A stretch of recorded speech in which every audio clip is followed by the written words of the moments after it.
Please carry on. Well, thank you very much, Detine, and everyone who is attending today. It's a delight for me to be here and an honor because this is, I guess, my coming out, my first appearance as a fellow at the Balsillie School, and I look forward to the next hour of discussion. I have really formal remarks, which is the way I like to present, so I don't forget anything, and then we'll have questions, as you mentioned. You know, with these beautiful autumn days that we've had in southern Ontario, and with many of us energized by the Toronto Blue Jays, although a little sleepily after last night, it's easy to forget the dark clouds on the geopolitical front all around us. And my remarks are going to be a bit sobering about the world in which we find ourselves and the commitment we all have to make to deal with the present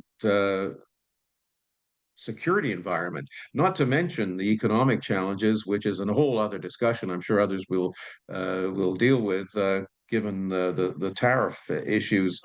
But as I talk, I really want to first of all draw upon my own lifetime experiences. I was born in central London the year after the Second World War, and my parents immigrated to Toronto in 1957. And there's no question that growing up in London, it shaped my early years amidst the what was left of the devastation of the Blitz, and it was quite a lot of it, and that took the lives of many people. Of course, there's 75,000 people in London alone, and took six of our family members around the corner from where I lived, and I can still see the house where my great aunt and her family lived. Um, and there were lots of friends whose fathers had been killed and or wounded. The discussions around the family table involving my two grandfathers who fought in the First World War, one in the army, the other one in the Royal Flying Corps, which was the forerunner of the RAF, and my father, who served for the army for 6 years in the Second World War, including being part of the D-Day invasion and the 11th Armored Division Group that liberated the Bergen-Belsen concentration camp, all had a profound effect on me as I was growing up. And I'm sure there are people watching today or participating who come from countries where there's turmoil, injustice, and deprivation. Recalling some of my family discussions, I learned about the optimism of the 1890s, believe it or not, where British imperialism helped modestly raise living standards before it all came crashing down as the so-called great powers stumbled into the First World War, where millions died and millions were wounded. And as peace came, another challenge emerged, and that was the global pandemic, the flu pandemic, otherwise known as the Spanish flu pandemic, which took millions of lives around the world. I learned from my family about the growing financial stresses in the 1920s as the wealthy prospered even further at the expense of the working class. The excesses that created this wealth came to, of course, a painful end with the stock market crash of 1929. And when you look at your investments today and you see the crazy numbers that we are seeing in the stock market, you have to wonder what's coming at us. But meanwhile, in this context, these discussions, the desperation of the masses and the willingness to grab any solution in those years spawned the rise of autocrats, most notably in Germany and Italy. And both Hitler and Mussolini are known for their strong arm tactics, but most forget that they actually came to power legitimately, which is a worry as to what we're seeing south of the border, where the president incumbent of the White House came to power legitimately. But the problem we have is that once some of these people are, you know, get in office, they really ensconce themselves in autocratic rule. They undermine democratic institutions, liberty, and the rule of law. Uh, so failure we all know that failure to confront the fascists in the 1930s catapulted Europe into another world war, even more horrific than the first, leaving destruction in its wake, some of which I as I said, I saw the evidence of as I was growing up in the 50s. Now, luckily, my generation and many of on this call, perhaps some in this call, have followed a really good life, a relatively charmed life for the last 70, 80 years, where peace and prosperity became the norm. And just not in the so-called Western democracies, even in the third world, living standards and life expectancy have risen, debilitating diseases have been eradicated, and democracy and transparency have flourished in many, many countries until now. Now, history often repeats itself throughout time, but not in identical ways. And as I've tried to point out in the last few minutes, there are many parallels uh, with today's challenges to the situation faced by my parents and grandparents between the two world wars. Now, 5 years ago, the established world order waged a war on a global pandemic caused by the coronavirus. And as we know, it was a once in century event that demanded innovative ways to preserve human life within medically uncharted territory. Like-minded nations worked together in short order to develop new vaccines that overcame the virus, but in its wake, millions died. Many more millions, especially the young, experienced psychological trauma. Lives were turned upside down, personal relationships were tested, and government finances worldwide were stretched to the limit. But humanity, the world working together, demonstrated it has the resilience to develop new medical innovation and protocols to overcome an existential challenge, which is what the pandemic was. Few would have believed that the world has to again confront existential challenges, which require the same level of commitment to overcome as our societies demonstrated in dealing with the pandemic. Climate change, the growing gap in societies between rich and poor, not to mention the tariffs. I won't even get into the T word, which is one that um, we hear about on a daily basis. But I'm going to focus on the security threat, the one that uh, is undermining democracy and the international rules-based order, which served us so well since the ending of the Second World War. All of this will require steadfast resolve to handle. The strategies, the tactics, technologies, weaponry, and rules of engagement in dealing with this existential security threat pose one of the great challenges of our time. And I submit that liberal democracies have moved well down the line from organizing collective defense and are now moving to preparations for war.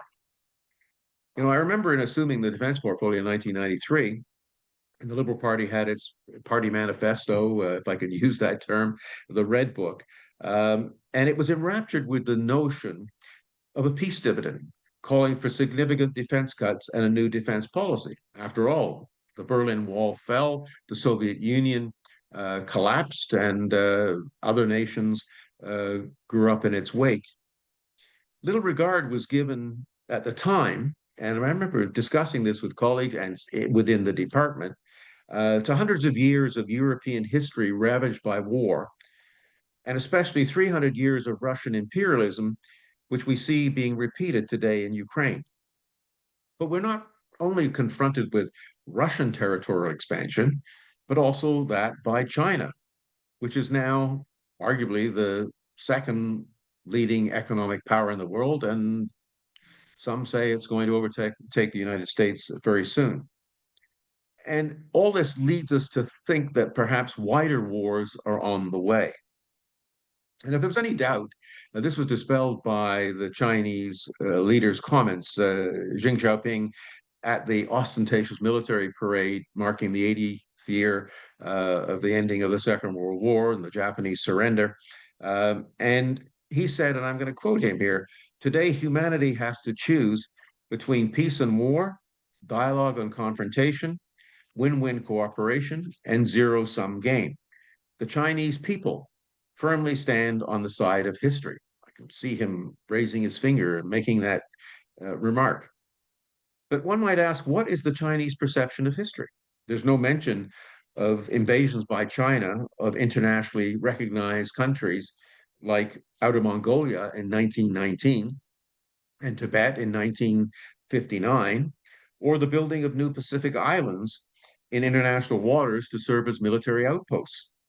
There's no mention of Russian invasions of Hungary in 1956, Czechoslovakia in 1968, Georgia in 2007, and of course, Ukraine in 2014 and 2022. But before we become too critical of Xi, he can point to China being marginalized in the 19th century by the imperialist powers of the time, Britain, France, the United States, among others, in what the Chinese refer to as the century of humiliation. He can also reference the musings of the current American president on the annexation of Greenland and Canada, as risible as that may be. You know, in my lifetime, we lived with nuclear war, but the theory of mutually assured destruction, in effect, made the Cold War a reasonably safe period. Today, with the addition of nuclear nations like China, North Korea, India, Pakistan, and Israel, not to mention the aspirations of Iran, all of this has heightened the nuclear risk. And the new development of weapons and modes of conflict raise the stakes of a small confrontation escalating into war, not unlike what happened after the assassination of Archduke Ferdinand in Sarajevo in 1914, where things spiraled out of control so quickly, and we had a tragic, unnecessary war that lasted 4 years. In that war, the French premier at the time, Georges Clemenceau, made a statement that many of us are familiar with. Generals fight the last war.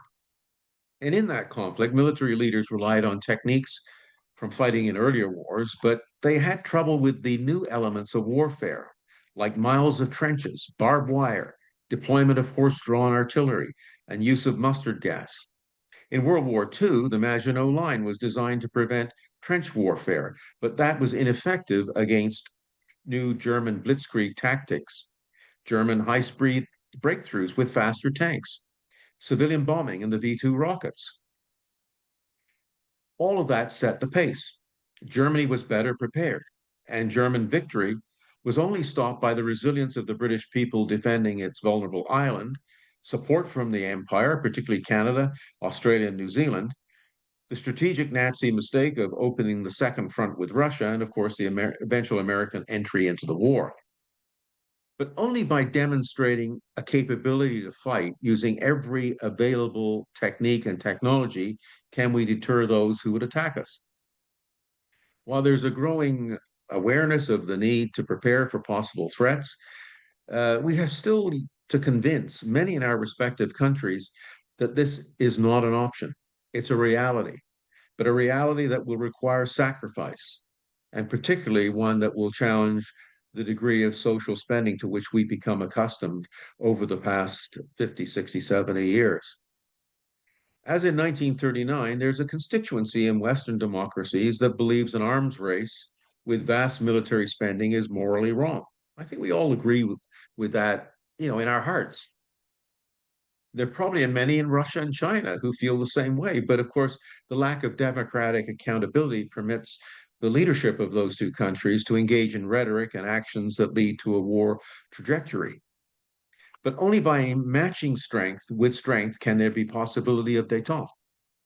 But it can also heighten the possibility of war. And that's the risk we face.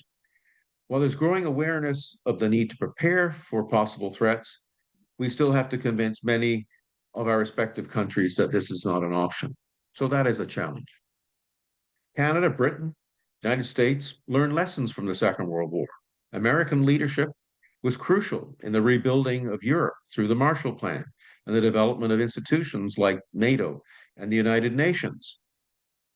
But in the meantime, since that happened, it can be argued that the American belief in its own exceptionalism lulled the United States into many tactical and strategic mistakes from Vietnam to Iraq.